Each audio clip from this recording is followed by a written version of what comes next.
আসসালামু আলাইকুম। আপনি সাদিয়া? ওয়ালাইকুম আসসালাম। জি, আমি সাদিয়া। ভাইয়া আপনার কথা বললো আপনার সাথে দেখা করতে, তাই আসলাম। আসলে আপনার সাথে কিছু জরুরি কথা বলা দরকার। এই মুহূর্তে আমার তেমন কিছুই নেই, চাকরি নেই, পড়াশোনা মাত্র শেষ হলো। সুতরাং বুঝতেই পারছেন বিয়ের জন্য যে একটা মানসিক প্রস্তুতি, তার কোনোটাই আমার নেই। আর আমি জানি ভাইয়া আপনাদের ফ্যামিলিকে অনেক পছন্দ করে, এই জন্যই ভাইয়া চাই যে আমি আপনাকে বিয়ে করি। জি, আমিও তো তাই চাই। আসলে আমি আপনাকে কি বোঝাতে চাচ্ছিলাম আপনি হয়তো বুঝতে পারেননি। বাবা মা মারা যাওয়ার পর থেকে ভাইয়েরা আমার দেখাশোনা করেছে বা এখনো করছে, কিন্তু এই কৃতজ্ঞতা স্বরূপ তো আমি আপনার মতো একজনের ভবিষ্যৎটাকে অন্ধকারে ঠেলে দিতে পারি না। আপনি অন্ধকার বলছেন কেন? কিছু নেই বলেই তো আমি আপনাকে বিয়ে করতে যাচ্ছি। ধরুন আমি একজন টাকাওয়ালা কাউকে বিয়ে করলাম, কিন্তু বিয়ের পর দিন তো সে মারাও যেতে পারে, অথবা তার সব সম্পদ ধ্বংসও হয়ে যেতে পারে।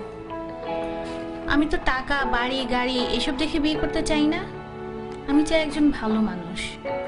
তাছাড়া আজকালকার ছেলেদের যে অবস্থা, তারা যেভাবে চলাফেরা করে, এদের মধ্যে তো ভালো ছেলে পাওয়াটা খুবই মুশকিল। আমি যতটুকু জেনেছি আপনি একজন বিশ্বাসী মানুষ এবং প্র্যাকটিসিং মুসলিম। কিন্তু একটা ব্যাপার কি দেখেন, জীবনে চলতে টাকাটা অনেক বেশি জরুরি। আত্মীয় স্বজন কিংবা বন্ধু বান্ধব যেখানেই যান না কেন, অর্থ ছাড়া আপনি কোনো দাম পাবেন না। আপনি কি মনে করেন যে এই ইটের জেলখানার ভিতরে সুখ আছে? সেখানে আছে মোহ, আছে লোভ, লালসা আর নষ্টামি। তারা সম্পদের পিছনে ছুটতে গিয়ে নিজেদেরকেই হারিয়ে ফেলে।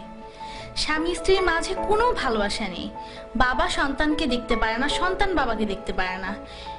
আমি তো এমন চাই না। আমি চাই একটুকু জান্নাত, যার তুলনায় এই দুনিয়ার সমস্ত সম্পদ খুবই তুচ্ছ।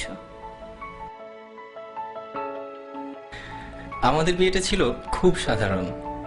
মসজিদে গিয়ে বিয়ে করলাম, এরপর কিছু জিলেপি কিনে গরিবদের মাঝে বিলিয়ে সারাদিন দুজন মিলে ঘুরলাম।